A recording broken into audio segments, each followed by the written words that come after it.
नमस्कार प्यारे भाई और बहनों। हम हैं पूर्व जन्म की कहानियों के कथावाचक, past life regression expert, life and leadership coach Hitesh Chhabra. एक बार फिर से एक पास्ट लाइफ रिग्रेशन का केस स्टडी आप सभी के सामने प्रस्तुत करने जा रहे हैं। दोस्तों, कहानी है विवाहित महिला की, जिनके ससुराल घर के अंदर उनको फील होता है कि जैसे वो एक परिवार का हिस्सा न होकर के एक आउटसाइडर हैं। अलग से कोई अत्याचार नहीं होता इनके ऊपर, अलग से कोई बातें नहीं सुनाई जाती, अलग से कोई मारपीट नहीं होती। लेकिन जो परिवार के क्रिटिकल डिसीजंस होते हैं, जो परिवार को जैसे घर होता है, घर को बढ़ाना है, घर को बनाना है, घर में सबको सिक्योर रखना है, फाइनेंशियल स्टेबिलिटी लेकर के आनी है, हर चीज को लेकर के एक परिवार होता है दोस्तों, उसके अंदर हजार तरह के डिस्कशंस होते हैं, है ना। लेकिन ऐसे किसी भी डिस्कशन के अंदर इनको परिवार में इंक्लूड नहीं किया जाता। इनके ससुराल घर के अंदर इनकी सासू माँ हैं, इनके पति हैं और इनकी दो ननंद हैं।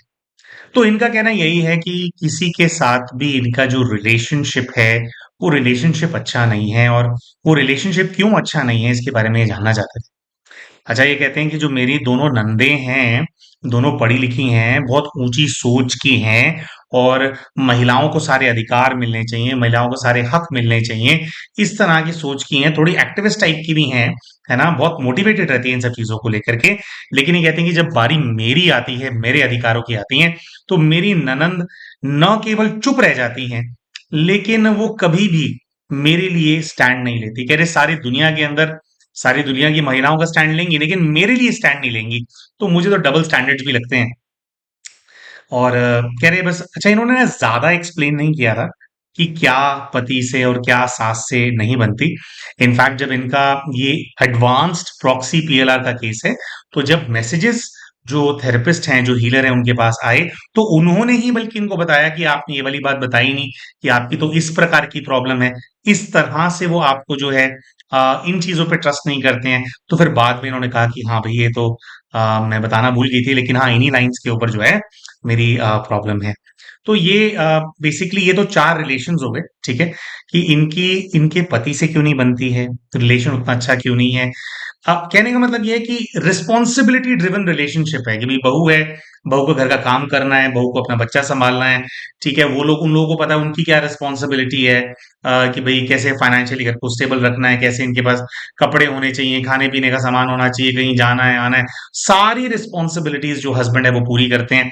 सास अपनी रिस्पॉन्सिबिलिटी पूरी करती हैं, ये अपनी रिस्पॉन्सिबिलिटी पूरी करती हैं। लेकिन दिल में एक दूसरे के लिए वो जो एक भाव होता है ना, एक जो क्लोजनेस होती है, जो एक दूसरे के प्रति खिंचाव होता है, जो परिवार की भावना होती है, वो परिवार की भावना पूरी तरह से इनके प्रति मिसिंग है। बाकी सबकी आपस में वो परिवार की भावना है। तो इनकी सास और पति ऐसा क्यों बिहेव करते हैं, why she is not part of the family, ये बहन जानना चाहते थे। इनके जो दोनों ननंद हैं, वो इतने पैशनेट होने के बावजूद, ये महिलाओं के हक अधिकार के लिए इतना वोकल होने के बावजूद भी, इनके लिए कभी कोई स्टैंड अपने परिवार में क्यों नहीं लेते हैं, है ना। और उनसे भी इतना कोई खास गहरा संबंध क्यों नहीं है, ये भी ये जो बहन है वो जानना चाहते थे। अच्छा, बहन का कहना ये है कि भी मेरी तो दोनों छोटी नंदे हैं, तो मैं तो उनको छोटी बहनों की तरह ही देखती हूँ, लेकिन कभी मेरे लिए वो स्टैंड नहीं लेती। पता नहीं क्यों मुझे बार बार इस चीज का दुख आता है। इसके अलावा इनके एक 7 या 8 वर्ष की आयु के इनके सुपुत्र हैं, लेकिन जब से वो बच्चा हुआ है काफी बीमार रहता है, कई बार हॉस्पिटलाइज हो गया। तो इनका ये ऐसा कहते हैं कि भाई जो मेरा बच्चा है, मैं जानना चाहती हूँ क्या उसके ऊपर किसी नेगेटिविटी का प्रभाव है, क्या नेगेटिव एनर्जी का प्रभाव है। ऐसा इन्होंने इसलिए कहा क्योंकि ये लोग जानते हैं इस बात को कि इनकी जो सासू माँ है, उनके ऊपर किसी नेगेटिव एनर्जी का प्रभाव रहा है, और शायद अभी भी वो प्रभाव उनके ऊपर है। तो ये बहन को ऐसा लगता है कि हो सकता है कि मेरी सासू माँ के ऊपर जो नेगेटिव एंटिटी का प्रभाव है, वो कहीं ना कहीं मेरे बेटे को भी इम्पैक्ट करती हो। मेरा बेटा काफी बीमार पड़ जाता है, बार बार दवाइयां करानी पड़ती है। हालांकि बचपन में और ज्यादा बीमार पड़ता था, उतना नहीं रह पड़ता है, लेकिन फिर भी जैसे कंसिस्ट रेगुलरली बीमार हो ही जाता है। तो क्या इनके बेटे के ऊपर किसी प्रकार का इम्पैक्ट है नेगेटिव एनर्जी का, क्यों बेटा बीमार रहता है, इसके बारे में भी ये जो बहन है वो जानना चाहते थे। दोस्तों, हम आप सभी को बताना चाहते हैं कि ये जो केस है, ये एक एडवांस्ड प्रॉक्सी पीएलआर का केस है। बेसिकली एडवांस प्रॉक्सी पीएलआर का केस ऐसा होता है कि आप हमारी टीम को संपर्क करते हैं, 4 से 5 अपने मुख्य प्रश्न आप हमारी टीम को देते हैं, और फिर जो हमारे हीलर हैं, जो एडवांस प्रॉक्सी पीएलआर करते हैं, वो आपका जैसे फोटोग्राफ वगैरह भी लेते हैं, आपको अपनी प्रॉब्लम अपनी आवाज में भी एक्सप्लेन करनी होती है। तो उनका एक निर्धारित समय है साधना का, जिस समय पर वो फिर आपकी जो आवाज है उसके ऊपर फोकस करते हैं, और फिर आपके पूर्व के जीवन के दृश्य जो है उनके सामने इमर्ज होते हैं, और वो पूरा फिर अपने पास जैसे उस चीज को डॉक्यूमेंट करते हैं कि क्या हुआ, कैसे हुआ, रेमेडीज क्या हैं, आगे अब आपको क्या करना चाहिए, ये सब भी जैसे सारी जो वो जो डाउनलोड है, वो लेकर के फिर एक मीटिंग आपके साथ सेट की जाती है। फिर उसके अंदर हीलर आपको एक्सप्लेन करते हैं कि क्या दिखाई दिया, कैसे दिखाई दिया, और अब आपको क्या करना चाहिए, क्या सोच आपको रखनी चाहिए, क्या आपकी अप्रोच होनी चाहिए। फिर वो आपको बताते हैं कि भी पूर्व के जीवन का क्या सामने आया। इनके केस के अंदर दो अलग अलग पूर्व के जीवन जो हैं वो हीलर के सामने आए थे। तो दोनों जन्मों के अंदर क्या हुआ और क्यों इनको इनका रिलेशन उतना हेल्दी नहीं है जितना होना चाहिए, इसके बारे में मतलब पूरी जानकारी मिली। तो क्या इनके पूर्व के जीवन के दृश्य इमर्ज हुए हीलर के सामने, उसके बारे में फिर अभी आपको हम बताएं। तो आइए प्यारे भाई और बहनों, बात करते हैं कि जब फिर पहला पूर्व का जीवन हीलर के सामने इमर्ज होता है, तो किस प्रकार के दृश्य जो हीलर है उनको दिखाई देते हैं। उनको ऐसा दिखाई देता है कि एक रास्ता है जो कि किसी गांव की तरफ जाता है। ये गांव राजस्थान का कोई बड़ा गांव है, और उस रास्ते पर बाहर बहुत दूर कहीं एक मेन रोड है, जहां किसी व्हीकल से एक युवक उतरा है जो कि लगभग 20-22 वर्ष की आयु का है। ये जो युवक है बिल्कुल अंग्रेजों की तरह एक प्रकार से ड्रेस्ड है, पैरों में जूते हैं, उसके ऊपर इसने सूट पहना हुआ है, ट्राउजर्स पहने हुए हैं यानी पैंट्स पहने हुए हैं, उसके ऊपर शर्ट है, शर्ट के ऊपर एक कोट है जो कि मैचिंग है उसकी पैंट से, हाथ में एक ब्रीफकेस पकड़ा हुआ है, आंखों पे काला चश्मा भी लगा रखा है इसने, और सर के ऊपर हैट, और हाथ में घड़ी है। जो कोट भी है उसके ऊपर भी एक चेन सी लगा रखी है ना, वो होता है ना, वो एक बटन से इस तरफ का चेन भी लगा रखी है। तो बड़ी जैसे एक अपीलिंग पर्सनालिटी वाला जो लड़का, बड़ा स्टाइलिश, वेल स्पोकन, बहुत स्मार्ट है ना, वो चल करके आ रहा है। और चल करके आ रहा है तो जिस रास्ते से वो गांव की तरफ जा रहा है, उस रास्ते पर उसको कई लोग मिल रहे हैं। गांव की महिलाएं मिल रही हैं जो लकड़ी उठा करके चल रही हैं, वो भी उसको देख करके स्माइल पास कर रही हैं। गांव के पुरुष मिल रहे हैं तो हर कोई उनसे दुआ सलाम कर रहा है, और वो भी बड़ी खुशी से मुस्कुरा करके जैसे सबको हेलो कर रहा है, और सब लोग उसको देख करके बहुत बहुत खुश हैं। सब लोग उसको देख करके इसलिए खुश हैं दोस्तों, क्योंकि ये वो जमाना है जिस जमाने के अंदर कोई कोई ही व्यक्ति कुछ पढ़ाई किया करता था, और जो कोई कोई व्यक्ति पढ़ाई किया करता था उसके लिए भी कोई 2 जमात पढ़ा हुआ है, 4 जमात पढ़ा हुआ है ना, वो बहुत बड़ी बात मानी जाती थी। और ये तो शहर से, कॉलेज से पढ़ाई करके आ रहा है इसी गांव का लड़का, लेकिन बाहर पढ़ने के लिए गया था। तो पूरे गांव में इस लड़के को लेकर के ना एक माहौल सा है कि हमारे गांव का लड़का है, शहर में बड़ी नौकरी करता है, बड़ा पढ़ा लिखा है, बाबू साहब है, हमारे गांव का बाबू साहब है। तो सब लोग जैसे बड़ा प्राउड फील करते हैं, इसकी इंटेलिजेंस को लेकर के लोगों को बड़ा प्राउड है, और बोलने चालने में बहुत बहुत अच्छा है। अपने घर जाता है, तो जो घर है, बहुत बड़ा घर भी नहीं है, बहुत छोटा भी घर भी नहीं है, मिडिल क्लास फैमिली है। उसका जो घर है, घर जाता है, अपने माता पिता से बात करता है, और जैसे पूरा गांव तो उसको देख करके बहुत बहुत खुश हो रहा था। और माता पिता भी जब उसको देखते हैं तो शुरू में खुश होते हैं, लेकिन उसकी बातों को सुन करके उसके माता पिता कुछ उदास हो जाते हैं। बातें क्या है, बच्चे ने अच्छी पढ़ाई कर ली, सब कुछ कर लिया, लेकिन वो नौकरी नहीं करना चाहता। वो अपने पिताजी को कहता है कि मुझे ना पिताजी, बिजनेस स्टार्ट करना है, और उसके लिए मुझे धन की आवश्यकता है। मेरे को ना ये मुझे, मैं बताता हूँ आपको कि क्या बिजनेस करूंगा, मुझे वो स्टार्ट करना। लेकिन ऐसी बात सामने आती है कि देख दिखावे के अंदर तो बड़ा सूटेड बूटेड, अच्छे पैसे वाला, एक ऐसा व्यक्ति जिसके पास सब कुछ हो, बाहर से देखने में पर्सनालिटी ऐसी है, लेकिन अंदर से घर की सच्चाई ये है कि शहर में बच्चे को पढ़ाना तब भी एक्सपेंसिव हुआ करता था।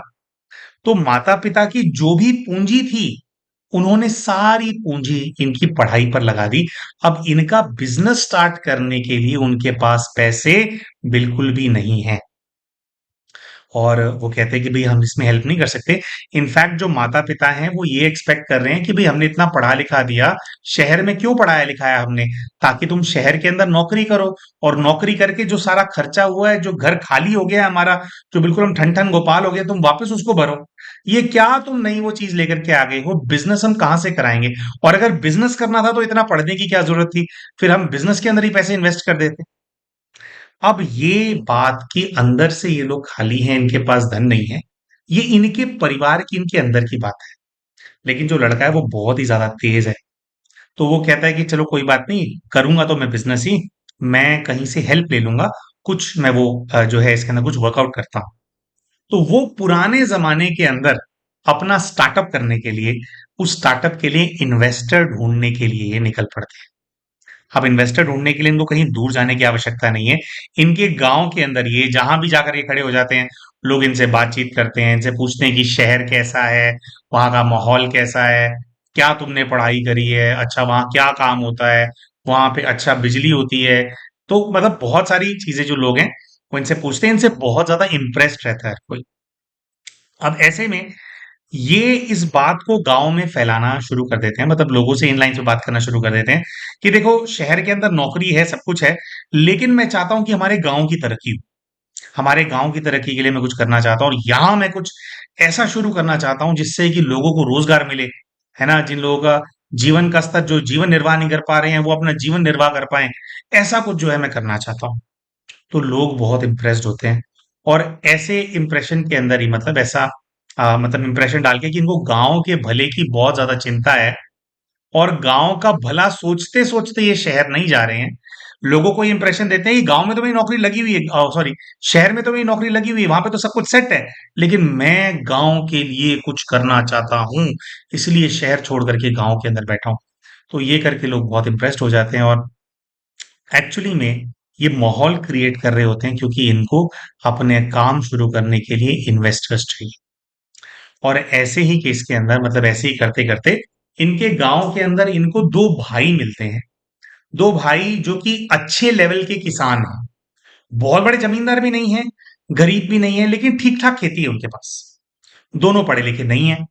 तो ये वो जो 2 भाई हैं, उनको ये जो स्मार्ट लड़का है बोलता है, ये वही कहानी उनको वही क्या होता है वही वाला चूरन चटाता है उनको कि मैं गाँव का भला करना चाहता हूँ। यहाँ पे ये कहते हैं कि ऐसा काम मैं शुरू करना चाहता हूँ कि जो चीज़ें शहर में मिलती हैं और हमारे गाँव में नहीं मिलती हैं, कुछ हम ऐसी हट्टी खोलें, कुछ हम ऐसा स्टोर खोलें, कुछ हम ऐसा काम करें कि वो सब चीज़ें हम यहाँ पर भी मुहैया लोगों को करा पाएँ।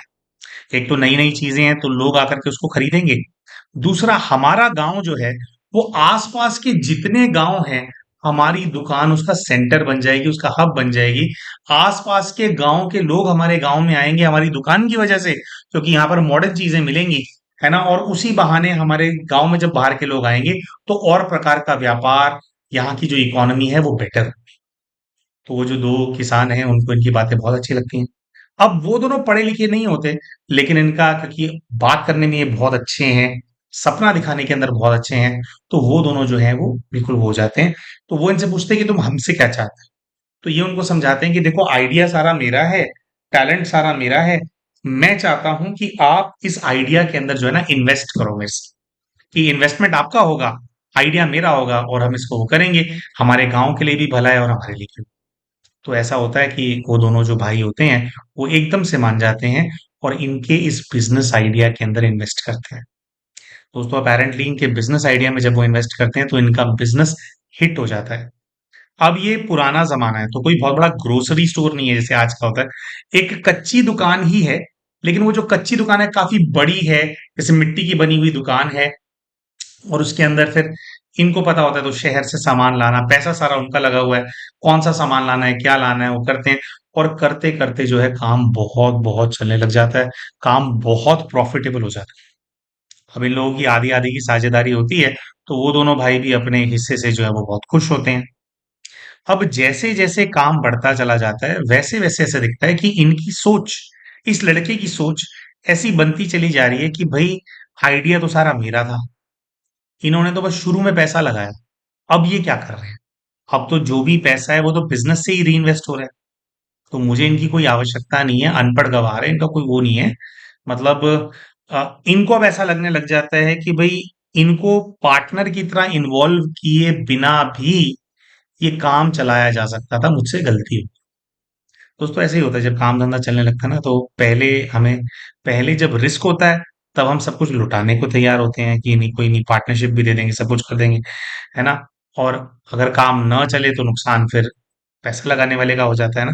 लेकिन जब काम चल जाता है तो अचानक से इंसान को लगने लगता है कि भाई ये तो सब कुछ मैंने ही किया है, मैं ही डिजर्व करता हूँ। तो ऐसा ही भाव इनके मन में आ जाता है और ये एक प्लान बनाते हैं। जो इनके दोनों पार्टनर्स हैं उनको ये कुछ कागज रेडी कराते हैं, लीगल डॉक्यूमेंट्स रेडी कराते हैं और उनको बुलाते हैं और उनको कहते हैं कि देखो हमारा जो काम है ना बहुत चल गया है, हमारे को इस काम को बढ़ाने की जरूरत है, और भी कई जगहों पे हम हमारा जो ये बिजनेस है उसको शुरू करेंगे, कुछ इसमें एक्सपेंशन करना है मेरे को, जिसके लिए आप लोगों की भी परमिशन लगेगी कि होगा आप लोग भी मेरे पार्टनर। तो वो जो दोनों भाई होते हैं वो तो पढ़े लिखे होते नहीं है, वो तो किसान होते हैं, है ना। मतलब हाँ, उनको तो अपनी खेती का पता होता है। तो अभी तक भी जो कुछ हो रहा था वो इनके साथ मिलकर के हो रहा था, तो उनको पूरा विश्वास होता है।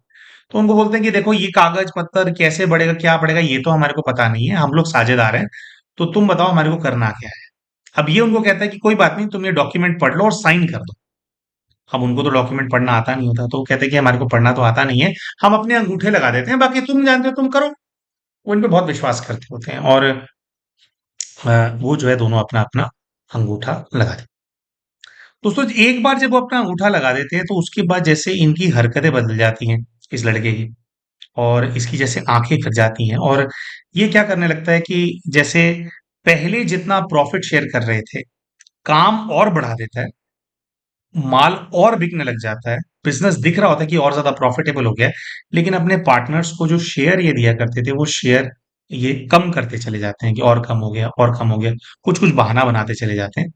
तो पहले तो वो लोग माइंड नहीं करते, उनको लगता है कि अच्छा बिजनेस ग्रो कर रहा है, शायद पैसा ज्यादा री इन्वेस्ट हो रहा होगा। लेकिन धीरे धीरे उनको समझ में आने लगता है कि यार काम तो बहुत ज्यादा चल रहा है, पैसे हमारे को पहले से भी कम दे रहा है, तो क्या चक्कर है। तो जब वो लोग इनको अप्रोच करते हैं, इस लड़के को अप्रोच करते हैं, तो ये क्या करता है कि ये लड़का उनके साथ ना बात बात पे झगड़ा करने की कोशिश करता है, और मतलब तमीज से जवाब नहीं देगा, उल्ट सुल्ट जवाब दे देगा उनको बोल देगा तुम्हारे को क्या पता क्या हो रहा है कैसे हो रहा है, करते करते मतलब वो उतना इरिटेट कर देता है कि वो लोग इनको ये कहते हैं कि भाई अगर ऐसा है ना, भाई अगर तुम्हारे को ज्यादा ये लग रहा है तो कोई बात नहीं, दुकान है, दुकान हम खुद चला लेंगे, ठीक है, हम अलग हो जाते हैं। तो जैसे ही वो इनको बोलते हैं अलग हो जाते हैं, आइडियली ये एक्सपेक्ट किया जाता है कि भी दुकान आधी आधी होगी, सामान आधा आधा होगा, कुछ ऐसा होगा। लेकिन ये उनको बोलते हैं कि भी अलग होना है तो तुम लोग अलग हो जाओ, तुम्हारा तो कुछ है नहीं इसके अंदर, दुकान तो सारी मेरी है, ये सब कुछ तो मेरा है। तो ये वाली बात सुन करके वो दोनों भाई जो है बड़े सत्ते में चले जाते हैं कि सब कुछ तेरा कैसे, ये तो हमारे साझे के अंदर है, आधा तेरा है आधा हमारा है, अगर बंटवारा होगा तो आधा आधा होगा, है ना, ये कौन सी बात कर दी तूने। तो वो कहता है कि नहीं भाई ये सब कुछ मेरा है, ये सब मुझे बिलोंग करता है, चाहे तो तुम अपनी जो है पंचायत बुला लो। वो तो ऐसा ही होता है दोस्तों, पंचायत बुलाते हैं। अब जब पंचायत बुलाई जाती है तो उस पंचायत के अंदर ये जो भाई है ये वही कागज जो पंच होते हैं उनके सामने प्रस्तुत करते हैं, और उनको ये बोल करके प्रस्तुत करते हैं कि पंचो देखो ये कागज है, मैंने ये बिजनेस शुरू करना था, बिजनेस शुरू करने के लिए मुझे कर्जे की आवश्यकता थी, जिसके लिए मैंने इन भाइयों से कर्जा लिया था कुछ ब्याज दर पे। अब वो जो कर्जा है वो मैंने धीरे धीरे करके इनका चुका दिया, अपने प्रॉफिट्स में से इनको इनका मतलब वो कर्जा मैं चुका रहा था, इनका ब्याज भी मैं इनको दे रहा था। तो क्योंकि मेरा कर्जा अब खत्म हो गया है, इसीलिए तो इन दोनों ने अंगूठा लगाया कि ठीक है अब तुम्हारा कर्जा कर्जा खत्म हो गया है, हमारे पास हमारे पैसे आ गए हैं, तो हम अंगूठा लगाते हैं, और तुम्हारी और हमारी जो ये जो मतलब हमारी तरफ से तुम्हारे ऊपर अब कोई कर्जा नहीं बचा है, इस चीज को हम डिक्लेयर करते हैं। तो ये वाली बात सुन करके वो दोनों भाई जैसे एकदम से सदमे में चले जाते हैं, उनको विश्वास नहीं होता कि इतना मीठा इतना अच्छा बोलने वाला व्यक्ति, ऐसा व्यक्ति जिसने सपने दिखाए थे कि भाई पूरे गांव का मुझे भला करना है, ये करना है वो करना है, उसने न केवल हमसे भाई झगड़ा किया, हमारा बिजनेस से हमारे को अलग किया, लेकिन इसने तो पूरा दिमाग लगा करके धोखा दिया हमारे को। क्योंकि इन्होंने तो कागज ये बोल करके दिए थे उनको कि बिजनेस एक्सपेंशन है, तो उसके अंदर आपके हमारे को चाहिए। यह इसका मतलब है जिस दिन वो कागज साइन करा रहे थे उसी दिन उसका मतलब ऑलरेडी वो दिमाग चल रहा था कि इनको निकालना है।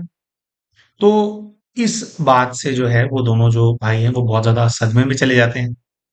अब उनके जीवन के अंदर ऐसा कोई फर्क नहीं पड़ता, क्योंकि वाकई में उन्होंने काफी पैसा अपना पैसा तो उनका रिकवर हो ही गया था, प्रॉफिट भी हो गया था उनको अपनी इन्वेस्टमेंट के ऊपर, और उनकी तो अपनी खेती बाड़ी थी ही।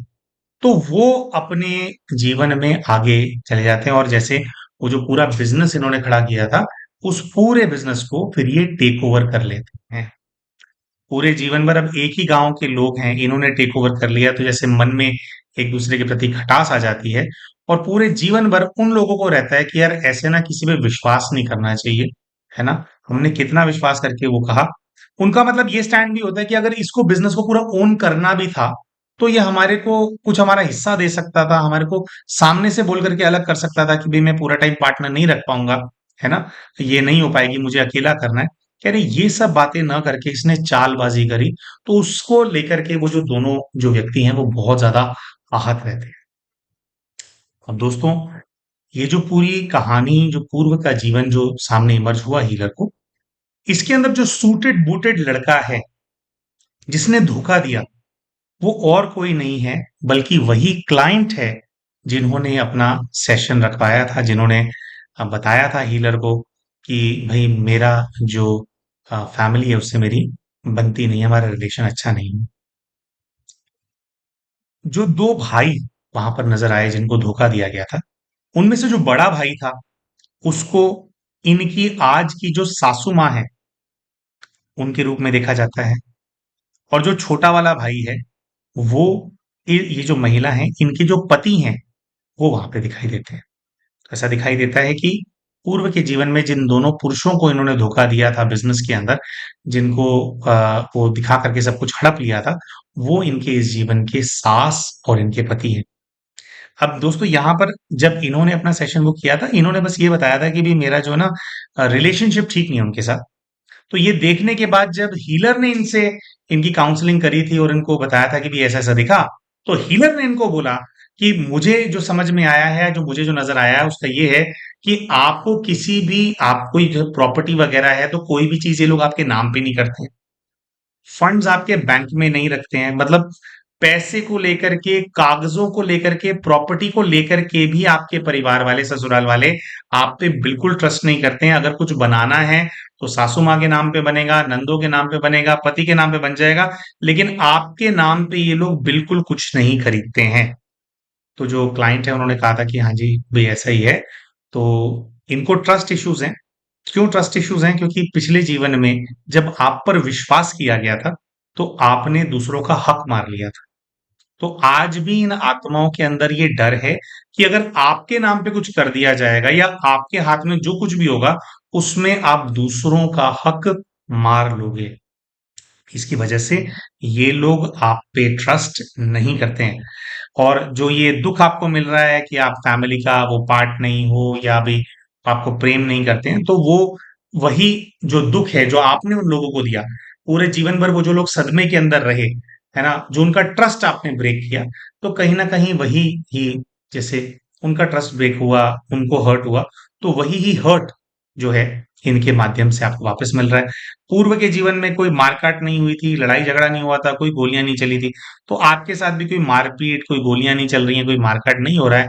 लेकिन जैसे आपसे धोखा मिला और वो हर्ट हुए, वैसे ही आपको अपने घर के अंदर रख करके भी, जैसे आपको परिवार का हिस्सा नहीं बनाया है, आप पे ट्रस्ट नहीं कर पा रहे हैं, तो आपको वो जो हर्ट है वापस मिल रहा है।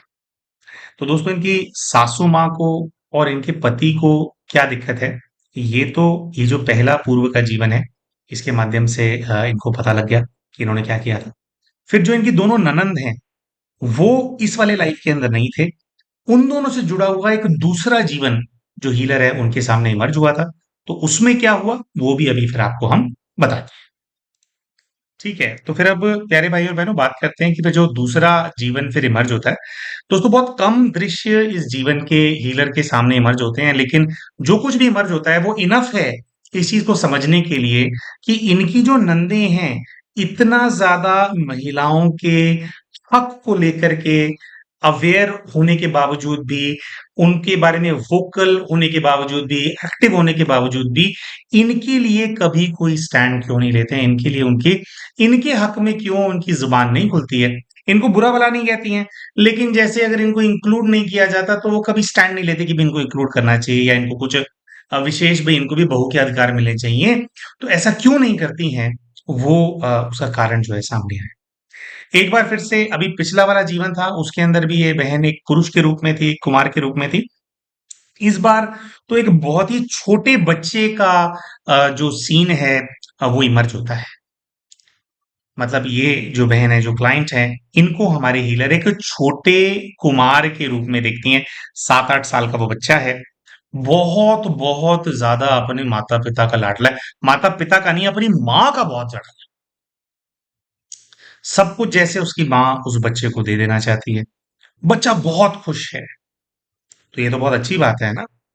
लेकिन उस बच्चे की दो बहनें हैं, दोनों बहनें उससे बड़ी हैं। माँ एक्सपेक्ट करती है कि बच्चे का इतना ध्यान रखा जाए कि वो दोनों कन्याएं भी, उसकी दोनों बड़ी बहनें भी उसकी माँ की तरह उसका ध्यान रखें।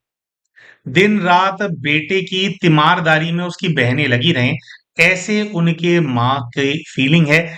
पुत्र मोह की बीमारी है ना दोस्तों, पुत्र मोह की बीमारी है माँ को। सर, माँ को लगता है कि ये दोनों तो लड़कियां हैं, ये तो ब्याह करके चली जाएंगी, जो कुछ भी है मेरा बेटा है, इसी के अंदर मेरी जो है वो। कई ऐसे दृश्य इमर्ज होते हैं कि घर में खाने को अगर कोई चीज है, बेटियां कुछ खा रही हैं, तो उनके मुंह से अगर कोई फल उठा लिया बच्चियों ने, और फल बस अभी उतना ही है कि दोनों बेटियां खा पाएंगी, है ना, उस टाइम के लिए अवेलेबल नहीं है, वैसे बेटे को कोई कमी नहीं है, तो वो खाने की कोशिश करें, उनके मुंह से वो फल छीन करके अपने बेटे को दे देंगे और उसको खिला देंगे। बेटियों को अच्छा पढ़ाया नहीं, बेटे को महंगे स्कूल में डालना है। बेटियां दो जोड़ों में वो करती हैं, मतलब अपना गुजारा करती हैं, और बेटे के पास दुनिया जहान के कपड़े हैं। अपेरेंटली इसी जीवन के अंदर दृश्य बढ़ते चले जाते हैं, बेटा भी बड़ा होता चला जाता है, बेटियां भी बड़ी होती चली जाती हैं। इतना सब कुछ बेटियों के साथ हो रहा है, लेकिन फिर भी जो बेटियां हैं उस घर की, अपने भाई से नफरत नहीं करती, माँ से भी नफरत नहीं करती हैं। इनफैक्ट बेटियों को ये लगता है कि मेरी माँ का तो दिमाग ही खराब है ना? ये मानसिक तौर से बीमार है, पुत्रों मोह में पागल है। तो बेटियां माँ जो हरकतें करती हैं उसको माइंड नहीं करती, लेकिन बेटियां बार बार ये सोचती हैं कि ये तो पढ़ा लिखा है, हम तो फिर सरकारी स्कूल से आधे अधूरे पढ़े हुए हैं, ये तो महंगे ब्रिटिश अंग्रेजी स्कूल से पढ़ा हुआ है। क्या इसको हमारे लिए कुछ नहीं बोलना चाहिए? क्या इसको हमारे लिए आवाज नहीं उठानी चाहिए? क्या एटलीस्ट इसको अपनी मम्मी को ये नहीं बोलना चाहिए कि मम्मी, ठीक है आप मुझे बहुत प्यार करते हो, लेकिन मेरी बहनों ने क्या गलत किया है? हमारे पास इतना अच्छा जो घर है उसके अंदर बहुत धन धान्य है, सब कुछ है, लेकिन बेटियों को माँ दे करके राजी नहीं है। तो बेटियों को ये लगता है कि एटलीस्ट हमारा भाई नए जमाने का है, तो हमारे भाई को हमारे लिए घर में बोलना चाहिए कि भाई मेरी बहनों को भी दो। लेकिन जो उन दोनों बिच्चियों का भाई है ना, वो एक बहुत ही मतलबी टाइप का इंसान है। जैसे होता है ना कि भाई बिगड़ जाते हैं, और ये हमने भी देखी है, आज के डेट में बीमारी देखी है हमें ये चीज, कि बच्चे को इस तरह से पालो ना। कई घरों में तो खैर बेटियों को भी ऐसे पाल देते हैं लोग, खैर, लेकिन बेटे को अगर ऐसा पालो ना, तो उसके दिमाग में बात घुस जाती है कि I actually deserve to be treated special, और ऐसा ही होना चाहिए कि इनको जो है ऐसा ट्रीटमेंट इनको नहीं मिलना चाहिए, है ना। तो उसके मन में ना कोई भी भावना नहीं है अपनी बहनों को लेकर के। बहनों को जैसा ट्रीटमेंट, वो अलग से कुछ नहीं कहता, लेकिन बहनों को जैसा ट्रीटमेंट मिलता है, वो अपनी मौज मस्ती के अंदर वो पूरे जिंदगी भर जो है बिजी रहा। सारी जायदाद उसको मिली ना, जायदाद में से कोई अधिकार नहीं दिया अपनी बहनों को, है ना। और जब तक वो घर के अंदर रही तो मतलब ऐसे जैसे दोनों बेचारी नौकरानियों की तरह ही रही, और ये जो है पूरी लाइफ एंजॉय, अलग से कुछ हर्ट नहीं किया, बहनों को गलत नहीं बोला, लेकिन अपने एंजॉयमेंट में लगा।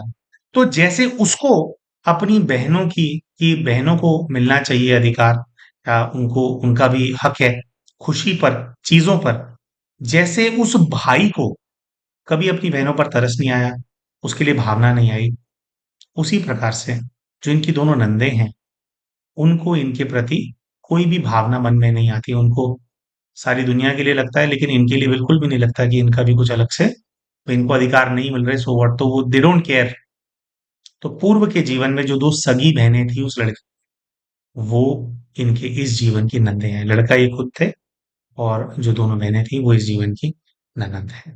जैसे उनकी परवाह नहीं करी, वो भी तो बेचारी महिलाएं थी ना, महिलाओं से जुड़ा ये अधिकार था ना उनका, बेचारा बेटियों का, कि भी बेटियों का हक नहीं मिल रहा है, क्या कर रहे हो, मतलब कि बेटियों को इतना बुरा ट्रीट कर रहे हो ना, बेटियों को इंसान ही नहीं समझ रहे हो, बस फर्नीचर समझ रहे हो, घर की नौकरानी समझ रहे हो, है ना। तो जैसे उनको समझा जाता था और इनको कोई फर्क नहीं पड़ता था, वैसे ही अगर इनको भी एज अ रिसोर्स समझा जा रहा है परिवार के अंदर, अत्याचार तो इन पे भी नहीं कर रहे, लेकिन जो रिसोर्स की तरह समझा जा रहा है, तो उनको भी फिर अब वो वाली भावना इनके लिए नहीं आती। जैसे पूर्व के जीवन में ही बहुत लंबे समय तक वो अपने भाई की तरफ आस की नजरों से देखती रही थी, लेकिन बहुत लंबा समय जब ये सब हुआ, तो उन दोनों ने रियलाइज कर लिया था और उनका मन खट्टा हो गया था। तो पिछले जीवन में भी जैसे फॉर्मेलिटी वाला रिलेशनशिप ही इनका उनके साथ। तो प्यारे भाई और बहनों, ये तो थे जो दो पूर्व के जीवन जो इमर्ज हुए। उसके अलावा इनके और भी कई सारे प्रश्न थे। अब जो एडवांस प्रॉक्सी पीएलआर होता है, उसके अंदर सारा जो डाउनलोड होता है वो स्पिरिट गाइड से आता है ना, भोलेनाथ के माध्यम से वो डाउनलोड आता है जो बताते हैं। तो और कई जो इनके प्रश्न थे उनके उत्तर भी बाबा से जो है प्राप्त किए हीलर ने। तो पहला प्रश्न इनका ये था कि भी मेरा जो बेटा है वो बीमार रहता है, क्या उसके ऊपर किसी प्रकार का प्रभाव है या क्या है। तो इनके लिए सबसे पहला मैसेज तो ये आया कि आपके बेटे के ऊपर किसी भी प्रकार की कोई भी इवल स्पिरिट का, किसी प्रकार के ब्लैक मैजिक का, तंत्र मंत्र का कोई प्रभाव नहीं है। लेकिन जब ये गर्भवती थे उस समय पर, क्योंकि परिवार में इनकी कोई केयर नहीं करता, है ना, तो उस टाइम पे अभी इनकी केयर नहीं की गई, है ना। जब एक महिला जो होती है गर्भवती होती है, तो क्या होता है, अपने शरीर में से उसको एक और शरीर बनाना होता है। तो बहुत अच्छी डाइट की उसको आवश्यकता होती है ना, बहुत केयर की, बहुत प्रेम की आवश्यकता होती है, मालिश की आवश्यकता होती है ना। तो ये सब कुछ करना होता है। तो ये सब कुछ बिल्कुल भी नहीं इनको मिला था। तो उसकी वजह से जो है, जो बच्चा है उसके हेल्थ पे असर आ गया है। वो वहीं से जो उस टाइम की जो कमी कमजोरी थी, वो कमी कमजोरी बच्चे के अंदर हो गई है, जिसकी वजह से बच्चा लो इम्यूनिटी के साथ पैदा हुआ है।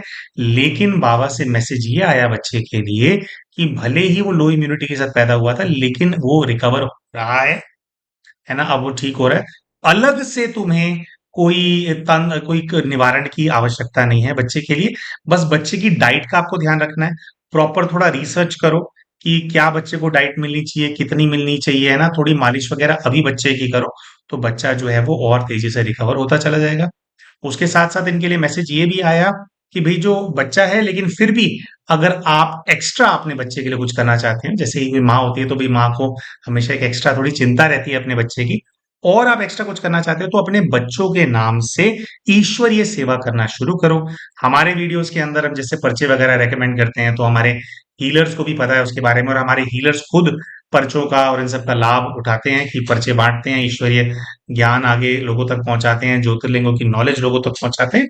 तो इनको एडवाइस किया कि भाई आप बच्चे का जो भाग्य है और उदय करना चाहते हो, तो बच्चे के नाम से आप जो है जगह जगह जाकर के पर्चे बांटो। तो बहन ने जैसे इनसे पूछा था कि भाई मैं कहाँ बांटूंगी, क्या होगा, कैसे होगा, तो उन्होंने कहा कि भाई बांटने के लिए कोई अलग से हमारे को चांद पे थोड़ी जाना है। घर से बाहर निकलो, सब्जी खरीदने के लिए जाओ, चार लोगों को पर्चे दे दो, है ना। आप कहीं मंदिर जा रहे हो, चार लोगों को पर्चे दे दो। यही तो बताना है कि भाई इसमें सभी ज्योतिर्लिंगों की ऊर्जा है। ठीक है, कोई भी आपको दुख तकलीफ आए तो शिव हमारे पिता हैं, प्रेम से याद करना, पर्चे को माथे से लगाना, जो समस्या है उसका निवारण जो है हो जाता है। आपके जो बंद दरवाजे हैं वो खुल जाएंगे। तो ऐसे बस पहुंचाते चले जाओ, दूसरों का कल्याण होता चला जाएगा। बच्चे के नाम से करो वो पुण्य बच्चे के साथ जुड़ेगा, और बच्चा जो उसकी हेल्थ में हमारे को जो इंप्रूवमेंट चाहिए, उसके अंदर भोलेनाथ का आशीर्वाद बच्चे के साथ जुड़ जाएगा, और बच्चे की इम्यूनिटी तेज हो जाएगी। और तेजी से मतलब बच्चा इम्यूनिटी बच्चे की बढ़ती चली जाएगी, है ना। अच्छा देखो दोस्तों, अ, ये वाली बात भी इन्होंने इम्यूनिटी का, या मतलब बच्चा बीमार रहता है ये तो बताया था, लेकिन इनका ख्याल नहीं रखा गया। ये बात क्लाइंट ने हीलर को नहीं बताई थी, या हम लोगों को नहीं बताई थी। हीलर ने जब ये बात करी तब क्लाइंट ने इनके डिस्कशन के दौरान बताया कि दीदी, मैं तो जिस दिन मेरे बेटे की डिलीवरी थी ना, उस दिन तक भी प्रॉपर मैंने घर का काम किया था। मैं पूरे घर का काम मैंने किया था, है ना? तो वाक़ई में मेरा जो ध्यान है, वो नहीं रखा गया था। हाँ, तो एक तो यही चीज़ निकल कर के आई।